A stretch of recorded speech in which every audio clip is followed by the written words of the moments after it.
Hello and welcome back. So today we're doing more of the jewelry, but I did have a couple things I wanted to say before we get into it. I got a new CPU, right? And whenever I tried to install it, I realized I needed a BIOS update on my motherboard. And then something went wrong downloading that BIOS update, and it bricked my fucking motherboard. And so I spent a few days trying to fix that. We did all kinds of shit trying to recover the motherboard, and it just wasn't working. So I ended up having to go get a new motherboard. But everything's working now. Just thought I'd let y'all know why I have not uploaded shit in a few days. I did also want to mention right quick, since I had to change out my motherboard and all that shit, my OBS defaulted all the settings, and so there's no audio in the gameplay, which is super frustrating, and I didn't notice until now, while I'm editing. Shit. That's why. But now we're back, and we're gonna get back into it, and hopefully the algorithm will forgive me for not uploading consistently. And today I wanted to talk about, I did want to talk about two different relics today.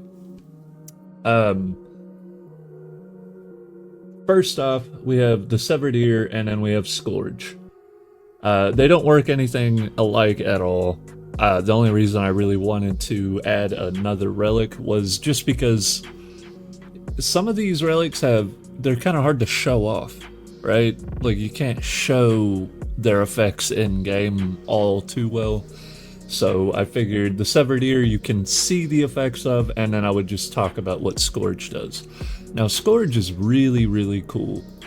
It's one of the newer relics, and honestly, whenever it first came out, I didn't care for this one. Like, I liked the Parasite because you could see the effects, but this one is turning into quite powerful, especially when paired with something like the Cricket. So how it works, we'll read all of the stuff here. It says, prevent a fatal hit, removing bonus stamina instead. Refreshes on regaining focus. Now, what's interesting is it says prevents a fatal hit. And now whenever it procs, you can hear what sounds like a whip crack. It just prevents damage, as far as I can tell. It'll proc when I'm at full health and get hit, which is not fatal by any means. But whenever you start leveling up, it tells you that it removes 8 stamina stacks every time you get hit, which is why it's so good when paired with the Cricket. That gives you bonus stamina per kill. Now, getting hit triggers a damage bonus that is inversely proportional to remaining health. That gives us kind of a risk-reward play style where it's like, oh, well, I could heal or I could keep my damage bonus going by keeping myself at low health. It's kind of a struggle bus to keep yourself within that range, but it is what it is. Now, really cool, at Mysteria 3, it improves healing effects when below 25% health. So if you take a big hit and you're like, ah shit, another one of them and I'm dead, and you go to pop a heal, you'll get a big heal off of it. So it's a really, really good one. And like I said, the best weapon I've found to pair it with is like the Cricket. So at Mysteria 1, it boosts stamina and spell recharge on kills. So basically you get, I don't know what, 50% more stamina per kill. So as long as you're killing shit with this, it'll be resetting the Scourge procs. So you can kind of just keep that shit rolling. Now, to talk about Severed Ear, this one is incredible when paired with something like Rotweaver or All-Seeing Eye, the decay weapons. And if you don't even want to run decay weapons, that's fine. You can run something like Blight Cyst or anything that causes decay. So what it does is reloading releases a shockwave that knocks back nearby enemies. The shockwave range is 9 meters. It does reduce your reload time, so you can reload faster. And then the big boy, shockwave damages enemies affected by decay, and it's like 50 damage. So if you're running something like Rotweaver that doesn't do a ton of damage, but it does apply a shitload of decay, especially with how quickly this thing reloads with the severed ear here, you can just fire, 5-6 bullets, get the decay procking, and then just start spamming reload. You do have to fully reload, shoot, and then reload again. I don't think it works if you cancel the animation on your reload and reset it. I'm pretty sure they fixed that. That might have been a thing once upon a time, but I don't think it works anymore. So now with all the relic shit out of the way, and I know I'm kind of stammering and I'm all over the place, you'll have to forgive me. So Belladana. This is an interesting one, especially when you pair it with Scourge and also Angelus. This is like the tank build.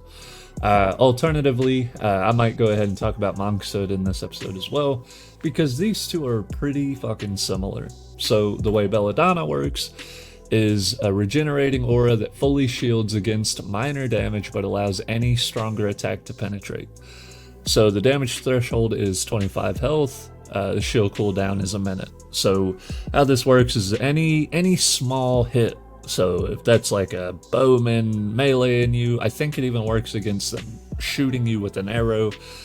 But things like elites with their grenades and shit like that, that'll go through the shield. This isn't gonna stop that. Getting hit shortens the shield's cooldown by 12%, which is what, like a 5-8 second cooldown, which I guess is nice. And I do believe that can stack. So if you're getting hit a lot, it'll reduce that cooldown a lot, like over and over again.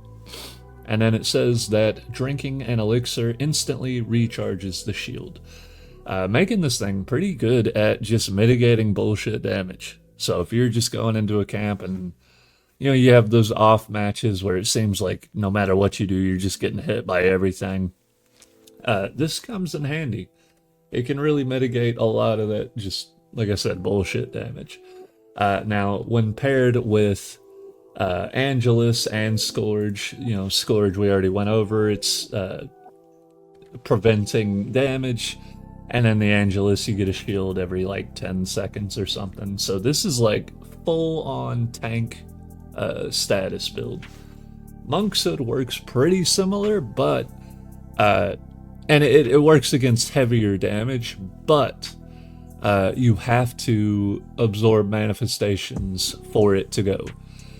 So you can have 5 shields at a time, and each time you get hit, it'll take 1 away. You have a chance to get double shields from a manifestation, which is a pretty high chance. And then the chance for the shield to hold means once you get hit, there's 25% chance that the shield absorbs it and doesn't break. So you get to keep that shield.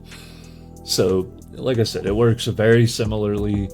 If you're wanting to run a full-on tank build, I think Monkshood probably comes out on top, but it does require you to kind of be more on top of, just not taking as much damage, because you have a set amount of this shield, whereas with what is the other one, Belladana, it's a regenerating one, so it can keep coming back. Honestly, this would be good for beginners, and then this would be good for like intermediate guys, and if they ever add co-op, I can imagine this would be like the tank setup. Now, as for the ring we're talking about today, it's the Dynamo ring, and this one is a ton of fun. Dashing after landing a hit unleashes a lightning bolt that seeks the nearest enemy, favoring targets in the dash's direction. The damage is 45. Lightning bolt shocks the target, which makes it to where you can get more lightning bolts. And then lightning bolt damages its original target before jumping. So basically how that works is just once you hit an enemy, you'll see a little blue symbol that has a lightning bolt in it pop up. If you dash in a direction, lightning will jump from that guy to another guy. And I'm unsure exactly how it works, because sometimes I see it just jumps to one other guy, and sometimes it seems like it'll shock 5 or 6. I don't know if it's supposed to do that, because it's super inconsistent. But anywho, that's how it works. And I think that the Dynamo Ring pairs really, really nicely with these tank builds. Because, I mean, to be completely honest, Angelus doesn't have insane damage. The thing that makes it good is its damage mitigation. It does have huge amounts of suppressed fire, but when you pair it with the Dynamo Ring, you can get a lot more damage just running it. So just dash around. You're unkillable, basically. You just never take damage with the setup, and you're doing pretty decent damage back. So, with all of that out of the way, I did want to mention, we have a few more of these episodes. I might honestly do one episode for relics, and I'll just cover all the rest of the relics. The same for fetishes and the same for rings, because I do kind of want to get into the spells. So that's what you can look forward to. Hopefully I won't have any more computer issues, and so the uploads will be a little bit more regular. I apologize for all of that, but with all that being said, have yourself a very fine day.